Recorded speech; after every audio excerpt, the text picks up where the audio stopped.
So ito na yung pumalit sa ating Corolla. Itong 2011 na Hyundai Accent 1.4 ang makina nito. So ito na yung pumalit sa ating Corolla. Hindi, joke lang. So ito, kotse ito ng katrabaho ko, pinabebenta sa akin. 2011 model na 1.4 yung laki ng makina. Accent to, Hyundai Accent na kulay itim. So sa kanya nakapangalan, ginagawan lang sa akin ng video para ibenta. Kasi baka may nakakursunado sa inyo, pwede nyong bilhin to. PM nyo ako. So ipapakita ko sa inyo makina at saka yung loob. Tara. So maganda naman tong body naman nito kasi 2011 pa modelo. Ito yung loob. Alright, ayan. Pero yung milyahe nito mababa. Ayan oh. 70,000 lang. Tapos ito yung loob niya, sariwa.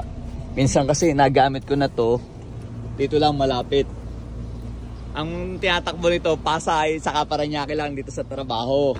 Lapit lang. Tapos minsan sa inuman. Nasakay ako na to sa inuman. So yan yung loob niya, may mating naman. Ayos pa rin. Kasi automatic naman siya. Automatic transmission. I-walk around natin yung kanyang body. O ito yung likuran. Buo pa. Maganda naman eh. Dahil nagamit ko rin to. Tapos malamig din ang aircon nito. Gulong. Ayos pa. Kabilang side. Alright. Ito literal na trabaho bahay lang to. Kaya malapit lang. Pasay Paranaque lang to. Hindi naman araw-araw dahil nakamotor din to. Naka-NMAX. Yan. Oh, hindi lang na-detail to. Pero normal lang naman yung makina. Tahimik. Mukhang bago pa battery. Bago battery oh. Panalo. Gold pa na 21 yung ano. 21 yung warranty niyan eh. Ibig sabihin ganyan 21 months yung warranty. Maganda. So ayan naman yung harap niya. Tapos yung ending nito 0. Updated naman yung ano nito. Oh, may 1 month pa bago ma-expire ngayong October. Yung pintura maayos pa pati sa bubong.